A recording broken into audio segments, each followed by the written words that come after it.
네, 우리가 살다 보면은 사람마다 인생의 중요한 전환점, 우리가 터닝 포인트라고 하죠. 이제 그런 변곡점들이 우리에게 있습니다.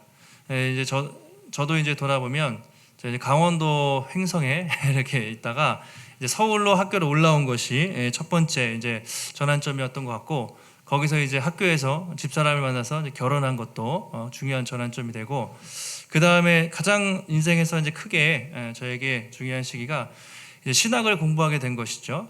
30살까지는 한 번도 내가 목회자의 부르심에 대해서 생각해 본 적이 없었습니다. 근데 약간 조금 저희가 이제 20대를 보내고 30살에 다시 한번 무엇을 해야 하나 했을 때 이제 신학교에 가게 됐는데요. 신학교에 가면 항상 이제 면접을 볼 때 교수님들이 묻는 질문이 있습니다. 당신은 왜 많은 일 중에서 목회자가 되려고 합니까? 이런 질문을 하는 것이죠. 이 소명에 대한 질문인데요. 항상 이제 내가 왜 신학을 또 하게 됐는가? 이 소명에 대한 질문은 이제 저희 목회자들에게 또 신학을 준비할 때 어떻게 보면 생명과도 같은 가장 중요한 질문인 것이죠.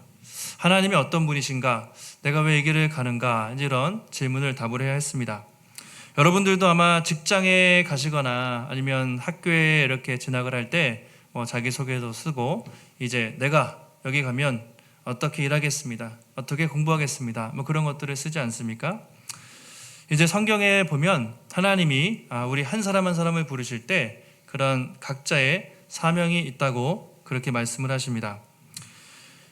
우리를 구원하신 이유가 단지 죽어서 천국에 가는 것이 목적이라면 사실 이 땅에서 이렇게 일찍 부르심 받아가지고 그럴 필요 없죠. 고생할 필요도 없이 그냥 강도처럼 십자가에 매달린 강도처럼 죽기 전에 그냥 천국 가면 되는데, 하나님이 우리를 부르신 것은 그런 것이 아니라 이 땅에서 우리가 천국에 가기 전까지 감당해야 할 그 사명이 각자에게 있다는 것이죠. 그래서 처음 우리를 부르실 때부터, 구원하실 때부터 한 사람 한 사람에 대한 뜻과 계획을 가지고 부르신다는 것입니다. 오늘 말씀은 잘 아시는 이제 모세의 소명 기사라고 하는데요. 모세가 부르심을 받은 장면인데요. 모세 역시 사실은 아무 소망 없이 이 미디안 광야에서 40년 동안 살고 있다가 하나님이 찾아오셨어요. 그리고 그에게 사명을 주시고 그를 통해서 놀라운 역사를 이루시는 장면입니다.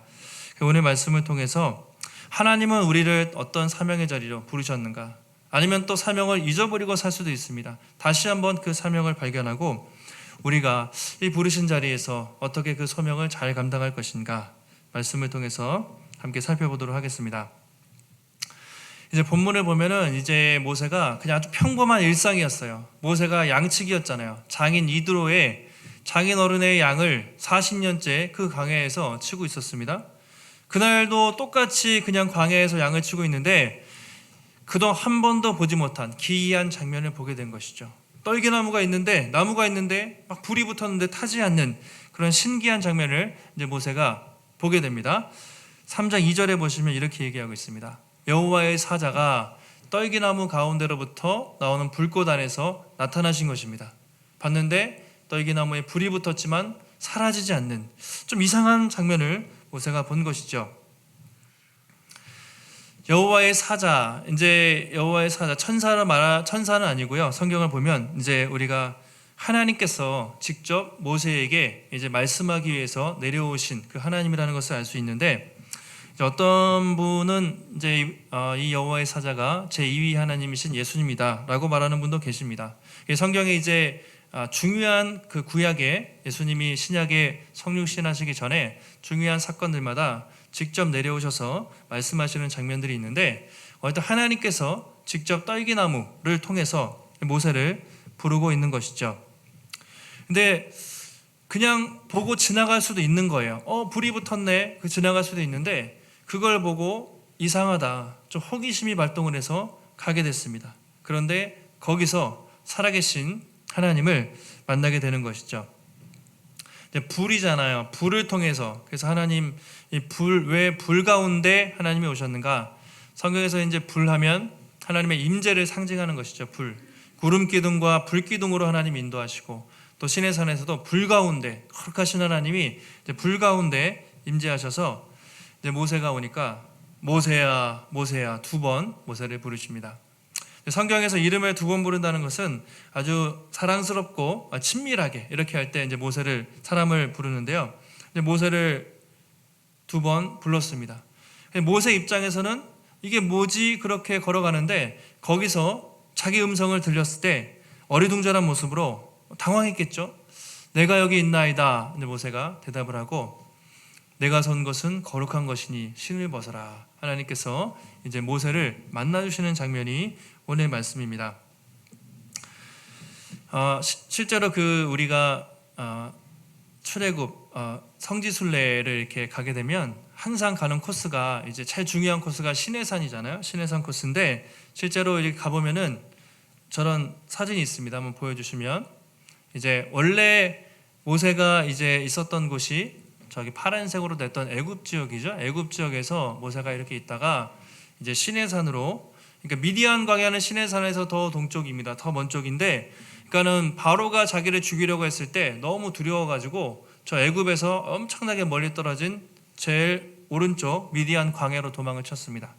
그런데 모세가 어떻게 하다가 시내산까지, 저기 노란색 표시되어 있는 저 지역까지 양을 치러 이제 막 오게 된 것이죠. 그리고 그곳에서 하나님을 만나게 되는데, 한번 보여주시면 이제 저기가 실제로 시내산으로 추정되는 제일 유력한 곳이죠. 그래서 이제 성지순례를 가면 꼭 저 지역을 가요. 저 꼭대기가 모세가 십계명 돌판을 받은 곳으로 알려져 있는 그런 시내산이고요. 저 앞에가 수도원이거든요. 캐서린 수도원인데 아마 모세가 저쯤에서 양을 치다가 떨기나무 아래에서 하나님을 만나지 않았을까 하는 그곳에 이제 수도원이 실제로 세워져 있습니다. 수도원 안에 들어가면요, 저런 이제 보여주시면 저게 떨기나무거든요.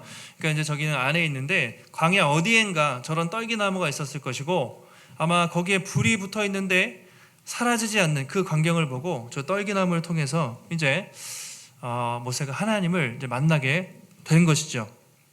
그러니까 이 사건은 모세의 인생에 결정적인 터닝 포인트가 되는 것이죠.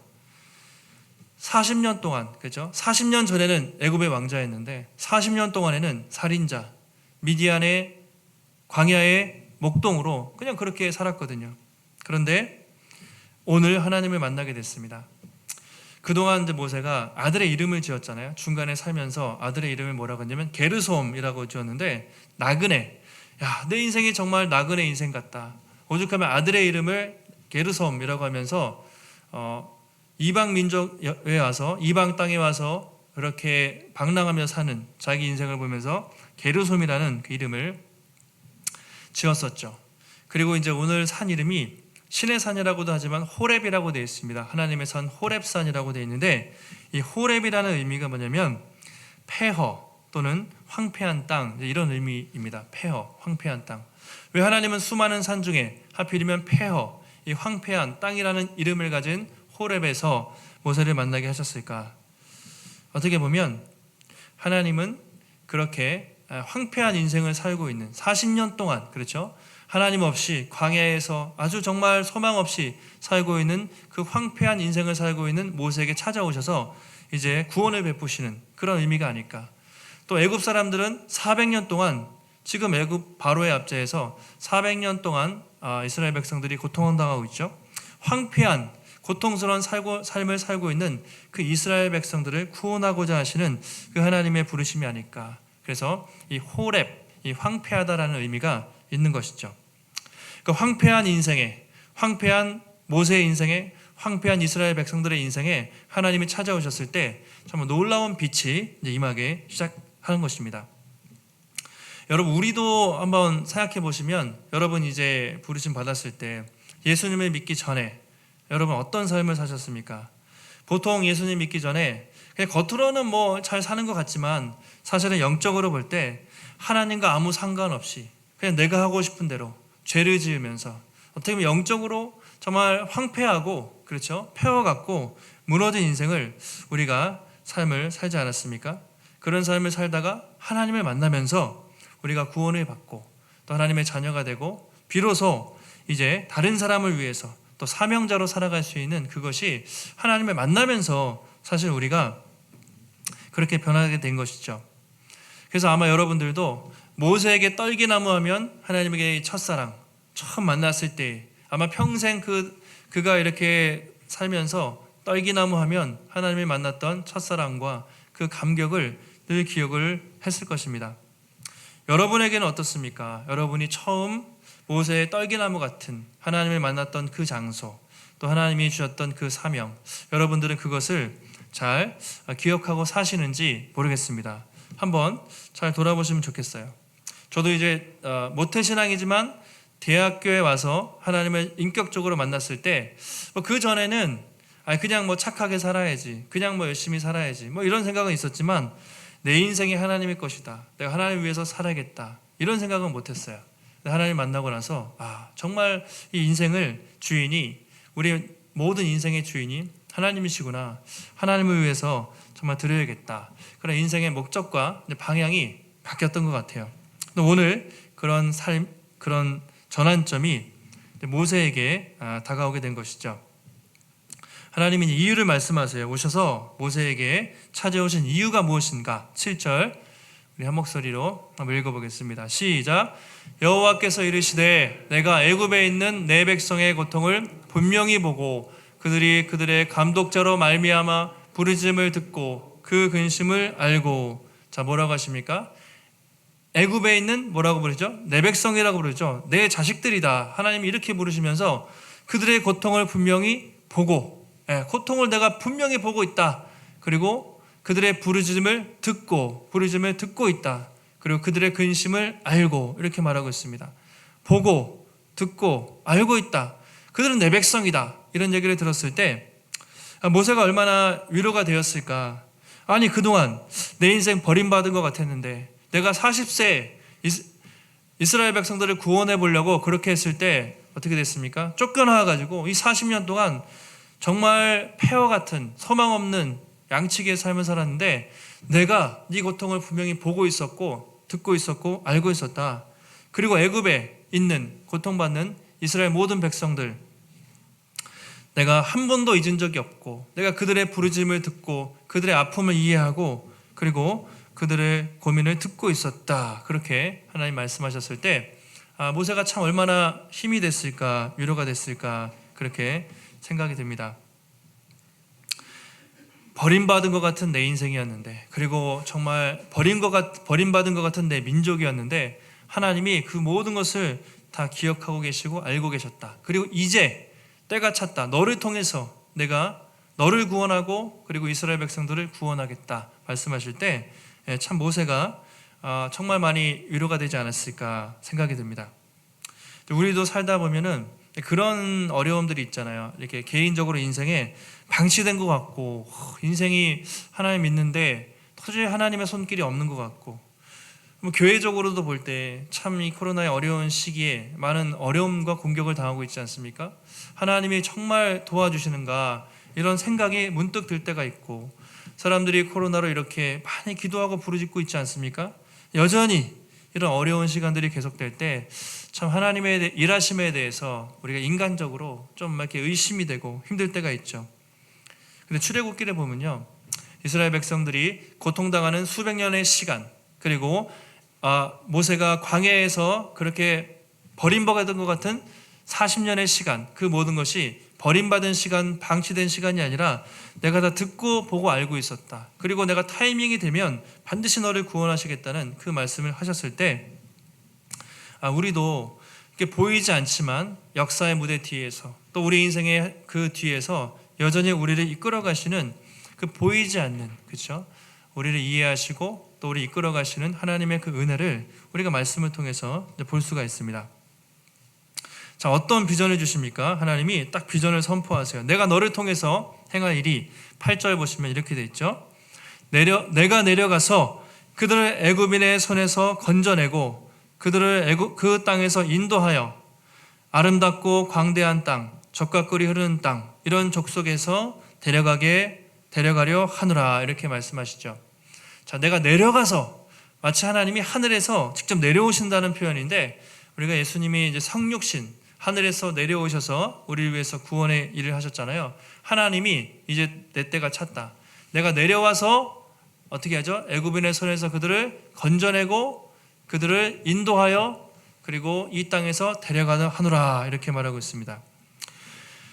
모세 입장에서는 이게 말도 안 되는 비전이죠. 왜냐면 지금 자기 백성들은 그 바로의 압제에서 노동하고 다 죽어가는데 무슨 저 가나안 땅, 젖과 꿀이 흐르는 땅에 들어가서 그 땅을 주시겠냐 했을 때 인간적으로는 이해가 되지 않을 만큼 그런 어떻게 보면 크고 놀라운 기적을 그 계획을 하나님이 보여주십니다.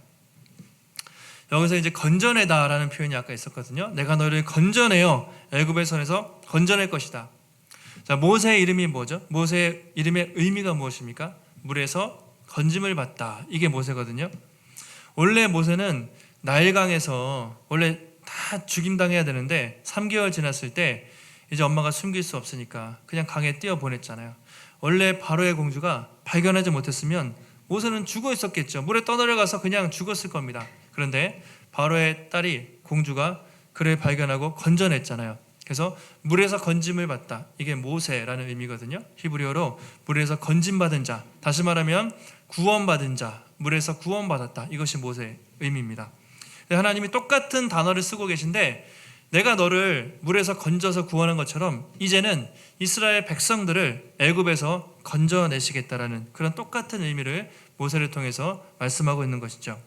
한 사람을 구원하신 하나님이 이제는 그 민족을 다시 구원하시겠다는 그런 건져내다라는 표현을 동일하게 쓰고 있습니다. 그러니까 이것이죠. 한마디로 야 너가 물에서 건짐을 받지 않았냐, 구원을 받은 것처럼 이제 너를 통해서 내가 이스라엘 백성들을 건지겠다, 구원하겠다. 네가 가서 그 사명을 감당해라 라는 그 사명을 하나님이 모세에게 부어주시는 것이죠. 저는 여기서 우리가 또 중요한 의미가 있다고 생각합니다. 원래 우리도 마찬가지죠. 모세처럼 죄와 사망 권세에서 신음하고 죽어있던 사람이지만 하나님의 은혜로 죽음으로부터 건짐을 받고 구원을 받았습니다. 그런 사람들은 어떤 것이 있냐면 다른 사람들을 이제 건지는, 이제 우리도 마찬가지로 하나님께 건짐을 받았기 때문에 우리의 모든 사명은 다른 사람을 건지는, 구원하는 그런 사명자로 우리 동시에 부르심을 받았다고 성경이 말하고 있습니다. 바울이 항상 복음 전하면서 다른 거는 자기가 빚진 것이 없는데 항상 복음에 빚진 자의 심정으로 산다고 바울이 말을 하지 않습니까? 계속해서 내가 어떻게 복음을 전해야겠다. 늘 그래서 로마서를 쓰면서 헬라인이나 야만인이나 뭐 지혜 있는 사람이나 어리석은 자나 내가 다 복음에 빚진 자다. 내가 할 수 있는 대로 여러분들에게 이 복음을 전하고 싶다. 끊임없이 말합니다. 바울이 그 사람들에게 빚진 일이 없죠. 사실은 바울은 유대인이었고 이방인들에게 복음을 전할 빚진 그런 일을 한 적이 없습니다. 그런데 값없이 구원을 받지 않았습니까? 내가 값없이 하나님의 은혜로 구원을 받았기 때문에 내가 참 여러분들에게 이 복음의 빚진 마음을 가지고 늘 어떻게 해서든 여러분에게 복음을 전해야겠다는 그런 사명을 가지고 바울이 살았던 것이죠. 우리도 마찬가지입니다. 우리도 마찬가지. 나도 값없이 구원을 우리가 다 받았기 때문에, 은혜로 구원받았기 때문에 어떻게 보면 우리는 다 복음에 빚진 사람들이에요. 하나님께 빚을 진 거죠. 그냥 구원을 받지 않았습니까? 그래서 우리도 주변에 믿지 않는 사람들에게 늘 그 구원에 대해서 또 복음을 전해야 될 그 책임, 빚이 있다는 것이죠. 여러분은 어떻습니까? 나 혼자 구원을 받았다. 감사합니다. 그걸로 끝이라면 우리가 참 이 빚진 자의 마음이 없이 이기적으로 여전히 살 수도 있습니다. 아니 나 혼자 먹고 살기도 바쁜데 어떻게 다른 사람들, 그렇죠? 구원이 뭐가 중요한가? 만약에 그렇다면 우리가 참 복음을 제대로 알지 못하는 것이죠. 제대로 안다면 늘 빚진 마음으로 내가 어떻게 저 사람들에게 복음을 전하고 또 구원을 할 것인가, 그런 마음을 갖게 된다는 것이죠. 오늘 하나님은 이렇게 모세를 부르시는데 이제 모세 입장에서는 너무 커요. 하나님의 계획이. 모세는 지금 완전히 쪼그라들어 가지고 비참한 인생을 살고 있는데 애굽에서 구원해서 그 가나안 땅을 주겠다 했을 때 모세가 얼마나 사실 당황스러웠겠습니까? 그러니까 뭐라고 얘기합니까? 내가 누구이기에, 이런 말이 많이 나오죠. 내가 누구이기에 바로에게 가서 이스라엘 백성들을 인도하여 내겠습니까? 내가 뭔데 이 양치기 주제에 그 큰 나라 바로 왕을 상대하겠습니까? 계속해서 그렇게 말하고 있습니다. 지금 40년 동안 양치는 목동이고요. 나이가 몇입니까? 80이 됐잖아요. 40살에 그때 사람을 쳐 죽이고 여기 와서 40년 동안 그냥 아무 소망 없이 살고 있는 80대 노인입니다. 아니 동족들도 나를 무시할 것 같고, 너 그때 도망갔다가 80대 가지고 노인네가 와가지고 뭐하냐, 또 바로가 자기를 죽이려고 하지 않겠습니까? 근데 어떻게 자기가 갈 수 있겠어요? 당연히 모세 입장에서는 내가 누구이게, 내가 뭔데 하나님 그런 놀라운 일을 감당할 수 있겠습니까? 주님 말도 안 돼요. 다른 사람을 보내주세요. 그런 이야기들이 3장과 4장에 걸쳐서 계속 나오게 되지 않습니까? 하나님이 약속을 하십니다. 모세에게 이렇게 말씀하시죠. 3장 12절 말씀 같이 한번 읽겠습니다. 시작. 하나님이 이르시되 내가 반드시 너와 함께 있으리라. 내가 그 백성을 애굽에서 인도하여 낸 후에 너희가 이 산에서 하나님을 섬기리니 이것이 내가 너를 보낸 증거니라. 하나님의 약속은 반드시 내가 너와 함께 있으리라. 계속해서 이런 말씀을 하세요. 그 모세가 뒤에도 주여 저는 안 됩니다. 보낼 만한 사람을 보내세요. 저는 혀가 둔한 자입니다. 계속해서 이렇게 하지만 하나님이 끝끝내 내가 너와 함께 하겠다 약속하시고 그를 설득해서 모세를 보내게 되죠. 성경을 보면 이것을 우리가 소명기사라고 하는데, 모세를 부르시고 또 여호수아 또 수많은 사람들을 부르시는 그런 장면들이 있습니다. 근데 그때마다 보면요, 사람들이 하나님 부르셨을 때 주님 제가 가겠습니다 이렇게 한 사람이 거의 없어요. 기드온도 그랬고 오늘 모세도 그랬고 대부분의 사람들이 주님 저는 못합니다 계속 이렇게 반응을 하죠. 대표적으로 예레미야 선지자가 부름받을 때 이제 하나님의 예레미야를 부르세요. 나라가 어렵지 않습니까? 너를 선지자를 통해서 너를 통해서 이스라엘을 구원하겠다, 말씀을 전하는 대언자가 되라. 그랬을 때 예레미야가 슬프도소이다 주여 저는 아이라 어린아이라 말할 수 없습니다.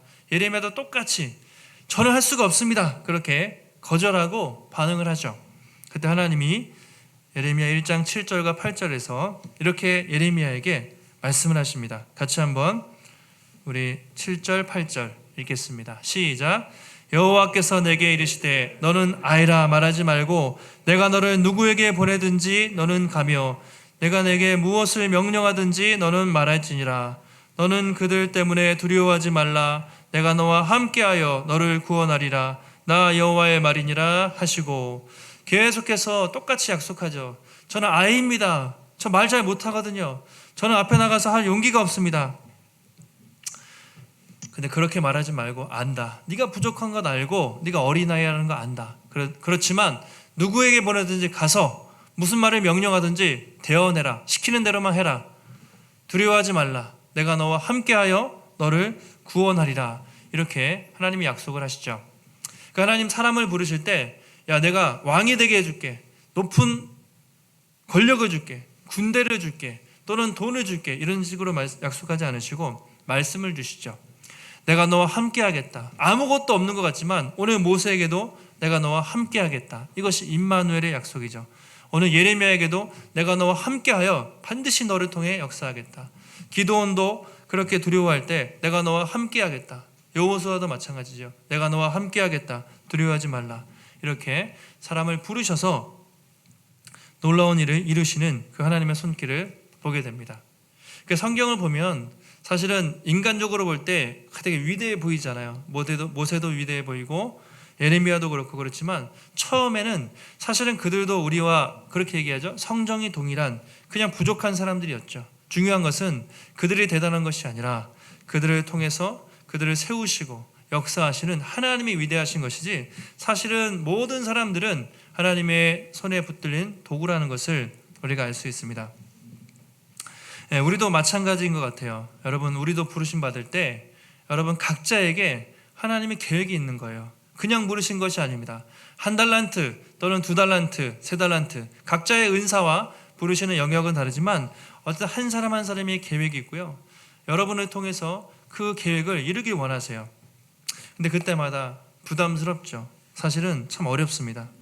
근데 하나님은 우리를 부르실 때 등 떠밀고 강요하고 억지로 하는 분이 아니시라 모세처럼 내가 너와 함께 하겠다. 4장과 5장에 보시면 3장과 4장에 보시면 계속 버티잖아요. 하나님이 오래 참으세요. 기다리셔서 모세를 설득해요. 그냥 확 이렇게 해버릴 수도 있는데 기다리고 어르고 달래면서 설득해서 모세에게 그런 믿음을 주시고 모세 스스로 그렇게 순종하게 하시죠. 다른 모든 사람들도 마찬가지죠. 예레미야도 그렇고 기드온도 그렇고 수많은 증거들과 말씀을 통해서 믿음을 주시고 그들을 통해서 감당할 능력을 주시는 거죠. 하나님은 우리 부르실 때 그냥 네가 알아서 해가 아니라 감당할 능력을 주시고 부르시고요. 또 믿음의 동역자들을 보내주시죠. 나중에 아론을 보내주셔서 아론과 함께 그 사명을 감당하지 않습니까? 그러니까 우리가 혼자 하는 것이 아니라 믿음의 공동체, 이 동역자들을 붙여주시고 그들과 함께 또 사명을 감당하게 하시는 것이 우리 하나님이 일하시는 방법이라는 것을 우리가 알 수가 있습니다. 말씀을 준비하면서 저도 이제 생각해 봤어요. 처음에 목회자로 부르심을 받았을 때 저도 30살까지 저는 이제 신학교 가고 싶은 생각이 없었고 예수님 하나님을 만났을 때 처음에도 목사만 안 되면 좋겠다 속으로 그냥 제가 다른 건 하겠는데 그건 참 못할 것 같습니다. 그냥 평범하게 평신도로 그냥 착하게 그냥 믿음 가지고 살겠습니다. 좀 그랬거든요. 그런데 하나님이 부르셨을 때 엄청 고민했죠. 저도 뭐 이 사람 저 사람 찾아다니고 또 이렇게 뭐 버팅기고 그러다가 이제 결국에는 하나님이 이렇게 마음에 사모하는 마음 주시고 부족하지만 할 수 있어 부르심을 주셨을 때 이제 순종하면서 제가 이제 목회 얘기를 시작하게 됐는데요. 개척할 때도 마찬가지거든요. 개척할 때도 제가 목사 될 때도 하나님 부르시면 다 가겠습니다. 뭐 그렇게 얘기하죠. 다 하는데 속으로는 유학도 좀 가고 싶고 좀 기존에 있는 교회들 있죠. 아니면 집사람은 이제 선교 좀 헌신자였는데 선교사로 좀 가고 싶고 뭐 그런 마음들이 있었거든요. 근데 왜 하필 개척입니까? 이런 생각이 들었어요. 왜 하필? 저는 성격도 안 맞는 것 같고 저는 개척이랑은 좀 안 맞는 것 같습니다. 이제 나름대로 이제 이렇게 방어막 하나님께 방어막을 쳤던 것이죠. 근데 점점 하나님이 또 개척으로 이렇게 부르심을 이렇게 부르셨을 때 많이 기도를 했죠. 집사람도 다른 건 다 하겠는데 개척교회 사모만은 자기가 좀 어렵다. 처음에 그런 얘기를 제가 3년 전쯤에 했었던 것 같아요. 근데 계속해서 하나님이 마음을 주시고 비전을 주시고 또 길을 열어주시고 또 사람들을 붙여주셔서 사실은 뭐 제가 한 것이 아니라 이렇게 하나님이 우리 또 옥인교회 성도님들 또 여기 새로 이 지역에서 오신 분들 하나님이 붙여주시고 보내주셔서 참 사명을 감당하게 되는 것이죠. 그러니까 우리는 되게 부족한데 우리가 작지만 믿음으로 순종할 때 하나님이 부족한 사람들을 통해서 역사하시는 것이 하나님의 일하심이라는 것을 우리가 알 수가 있습니다. 그렇기 때문에 참 우리의 부족함을 집중할 것이 아니라 하나님의 부르심에 우리가 반응하고 순종하면 진짜 하나님이 우리를 통해서 아름답게 역사하는 것이죠. 말씀을 정리하겠습니다. 오늘 우리가 하나님이 모세를 부르실 때 왜 하나님은 40년 전에 40살에 모였습니까? 그의 지위가 이집트의 왕자였죠. 젊고 패기 있고 모든 것을 갖추고 있는 모든 권세를 가지고 있는 그때에 부르지 않고 왜 나이 80에 광야의 목동이었습니다. 아무것도 가진 것 없는 아무 소망 없는 황폐한 인생처럼 보이는 그 80의 노인 모세를 부르셨을까 생각을 해봅니다. 하나님은 그렇게 역사하는 분이신 거죠. 인간의 능력과 젊음과 패기로 역사하는 분이 아니라 우리가 아무 소망 없이 부족하다고 할 때 그런 사람들을 들어서 쓰시는 것이죠. 예수님 시대에도 당시에 훌륭한 사람들이 좋은 스펙을 가진 사람들이 많았습니다. 헤롯 왕궁에 가면 권세 있는 사람들이 있었고요. 바리새인들, 서기관들, 수많은 율법교사들이 있었는데 예수님은 그들을 부르지 않고 누구를 부르셨습니까? 예루살렘이 아니라 저 갈릴리 총구석에서 물고기를 잡고 있는 평범한 어부들을 통해서 그들을 제자 삼고 그들을 통해서 놀라운 일을 행하시는 것을 우리가 볼 수 있습니다. 지금도 하나님은요, 세상에서 소위 스펙이 좋고 잘난 사람들, 또 힘있고 능력 있는 이런 사람들이 아니라 어떻게 보면 지극히 평범하지만 하나님 말씀에 순종하면서 자신의 삶을 드리는 그런 평범하고 부족한 사람들을 통해서 하나님이 일하시는 것이죠. 그래서 세상의 소망은 여러분 그 청와대에 있는 높은 사람들, 국회의원들, 학식 있는 사람들, 교수님들 또는 돈이 많은 기업가들, 세상은 그렇게 움직이는 것 같지만 그것은 실제로 그렇지 않고 하나님은 정말로 지극히 평범한 사람들, 하나님의 사람들을 통해서 일하는 것이죠. 그래서 오늘도 우리가 자신을 볼 때 나는 좀 많이 부족해 보이고, 나는 세상적인 경험과 스펙도 없고, 나는 뭐 집안도 별로고, 나는 능력도 부족하고, 나는 이것도 안 되고, 충분히 그럴 수 있습니다. 내가 누구이기에 그런 얘기를 할 수가 있어요. 그러나 중요한 것은 하나님의 손에 붙들린다면, 하나님이 함께 하신다면 각자의 사명의 자리에서 우리가 쓰임받을 수 있다는 것입니다. 여러분, 어떤 사명을 여러분은 받으셨습니까?